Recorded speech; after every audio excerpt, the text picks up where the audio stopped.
Today, we are going to talk about your stagger calcs. And of course, obviously, that means your stagger, which is the difference between the circumference of your inside and outside rear tires. We're going to go through the basis of this calculation. We're going to kind of dig into Race Studio a little bit and get to how do you get your turn radius. And then we're going to kind of run through a scenario where we are looking at a good versus bad choice and kind of go over some of the nuance on locked and ratchet.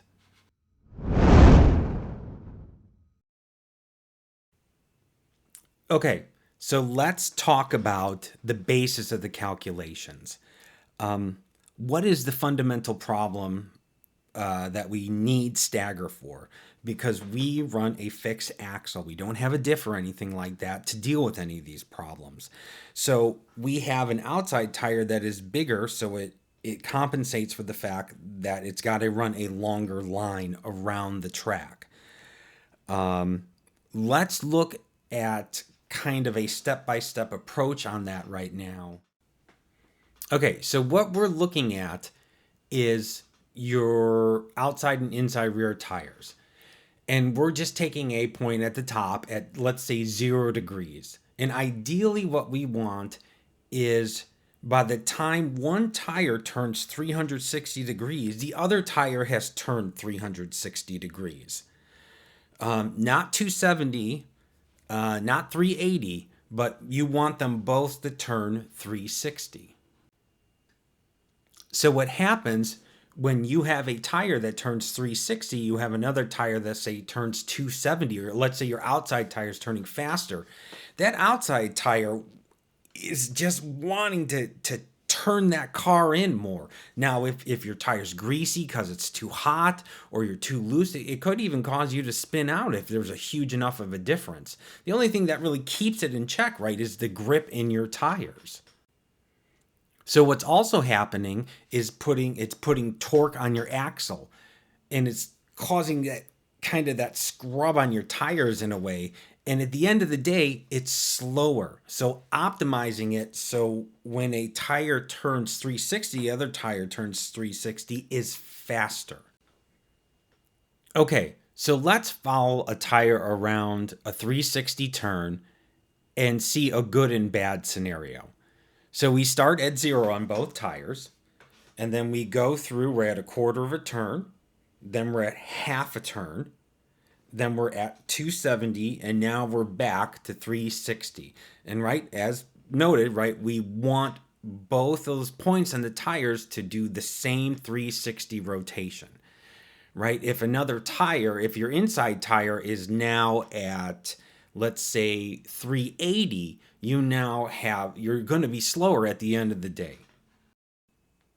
So what you're looking at when you look at your stagger calc is the difference in the number of rotations in the tires on a full 180 degree turn. So if you look at where, essentially what you want to do is be in the green. Even if you're in that very tiny green line or in the bigger green area, you can tell there's only a 1/10 of a turn difference on a full 180 degree turn if you're in the green. I highly doubt you would even notice that. But if you start getting in, let's say, going out from the green line, going to the edge of the orange, you're at a turn difference on one tire or the other. Once you get to the red, you're at two tire difference turns. That might start to add up. I honestly try to stay personally in the green or in the yellow, as close to the green line as possible. Another thing to look at when you look at this is the two sides of the line. Now remember, a smaller tire across the same distance has to rotate more to cover it, whereas a larger tire will rotate less. So if you look at the stagger calc, and let's say you're on the green line, and you go up, straight up, what you're essentially doing is increasing the size of your inside tire. It will rotate less. If you go down, you're in an area where your inside tire is rotating more. This is useful like when understanding ratchet, what we'll get into later. But the reason this whole thing is given to you in zones is because those are nominal tire sizes. That's not where we actually land by the time we run it, and the tire heats up, the air pressure expands. For where I typically run, I'll end up coming a quarter-inch or a quarter-inch size on my right rear, and then an eighth of an inch on my inside. So I typically end up from where that black dot is, which is where the intersection of your two lines are nominally, I'll end up one grid over to the right and a quarter up. So from there, I know as long as that holds true, I'll be really pretty close to my green line. Let's talk about how do you find your turn radius. You can always go into Google Maps and try to estimate it with maybe some tools or something. I don't know. I don't know. I've tried different things. I think it's more of a pain. With the microns, especially if you have the GPS module, most of that's right inside of there. The GPS module actually calculates a turn radius. So if we pop into Ray's Studio now, and I give you a profile on the website. This is the default profile that I actually provide on the website. This is what I use personally to find all this information. If we were to look at, let's look at animal, right? So here. Down here is our turn radius. And you can see his turns here. This is at my home track. And what I tend to do is come right in here to say, here's where he really starts turning over here. Okay, and let's look at what he's doing. Now we're essentially steady state turns now. They do micro adjust as they get into it, right? Because they're not always exactly on the line, and there's a lot of little adjustments they make at times, but smooth hands produce steady laps, and we all know this. So you can come in here and look at the turn radius here and start to get an idea of what he actually runs. See, now I see him hitting, there, maybe around 39. We come over here to where he's turning in. I see him hitting about 38, there. You can also look on that profile, and if you look, the minimum of the radius is here. Okay, now this average value is right here is the average across the average minimum turn radius across all the laps. I would argue this is probably a little bit of a low number just because of micro adjustments they make. But this should kind of get you in the ballpark. You can see the minimum max is 38, but the minimum is 34. So I tend to go in between these a little bit. I think right around 36. Now, when you get into this, you want to, there's certain laps it unchecks because it says these technically aren't good laps. So I would take a look at some of these laps and say, should I be including this lap or not? Like this one maybe is a bit questionable just because of the time. I would say that probably shouldn't be included. So now we're, it makes a slight difference here. So, but this is why I tend to go over here and look at it and use that. So I don't think 36, 37, maybe a little less. It's probably in the ballpark here. So let's just run with those numbers for this case. So there's two ways to get into it. You can come here, you can click on the little tire, or you can come into analysis Stagger Calc. Same thing.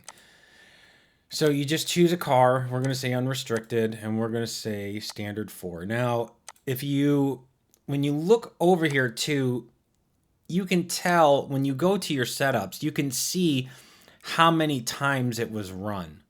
Okay, so I ran this 4 times. But regardless, it's nice to know and say, oh, how many times did I run that setup? So when you choose one, so unrestricted, but you'll know what you're looking at because you're going to you're going to probably look at your current setup. So let's play with 36. The track width, we'll just take what it's set up to. A track width we play with a lot at race time, right? Just dealing with temperature. And let's say we run a 32. Now that's what's on the setup, but you can override that. That was a newer change. So you can see when we run that, that's really about perfect. It's right in there. Now, where I run, I will gain about a 1/4 inch on my right side tire and 1/8 of an inch. So that'll put me right there. So you can see I'm really right around the green line. I would probably maybe notice 0.2 difference across a 180-degree turn. I would say that's dialed in pretty well. Again, you just want to stay around the green line. Let's play into a different scenario. Let's take the same one, and let's say we wanted to run a 32 short, right? 36, 31.5. Okay, you can see already probably not the right tire just looking at it. You're already closer to 1. By the time, assuming same thing, I would increase, I'd end up right here, which is a little closer to that, to the area here. So obviously you would not want to run this. And when you read this, what's happening is essentially you're coming down from the green line. And so what's happening is your inside tire is rotating more. So it's going to kind of want to tend to run you in a straight line, I would imagine, right? Because it's just turning harder on the inside versus the outside. Instead of turning you in, it's trying to turn you out. If you were to run, let's say, a ratchet, you'd actually want to probably be up in this area. When you go up from the green line, your inside tire is bigger, which means it's rotating less. So over here above the green line is actually where your outside tire is driving more.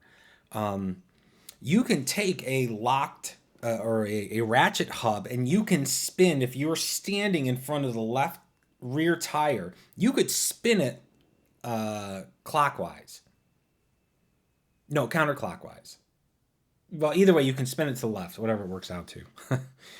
You spin it to the left, it will spin. You try to spin it to the right, it can't. And that's essentially where your outside tire is driving in more. So your ratchet hub wouldn't even kick in until you get into this area. So that's something to think about when you evaluate, should I run a ratchet hub or not? In this case, you threw a ratchet on there. I seriously doubt it would ever even engage.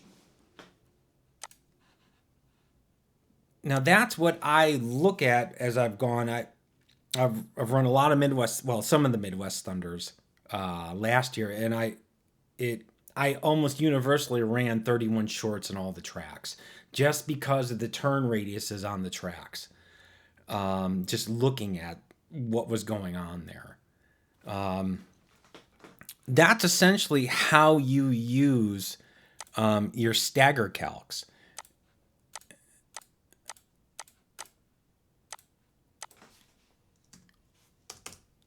Now, let's say we're running a wider turn radius. We'll take the defaults. Now, adding that bit, let's say another 1.5 feet, it did bring it out a little bit off the line. But if you want to play with your track width as well to say, I mean, that's not an unusual race day adjustment, right? Let's say 36, but let's say track's hotter. Right, I want to bring it out a little more. Let's say 1 inch. What happens? Well, you can see it bringing that in actually started bringing it up into this area a little more. Now, it doesn't seem to make much of a difference. So I don't know if they really play that huge of a factor in things. But again, look at the specifics of your situation and play with the numbers and see how it all fits together. And you can make a much better determination this way.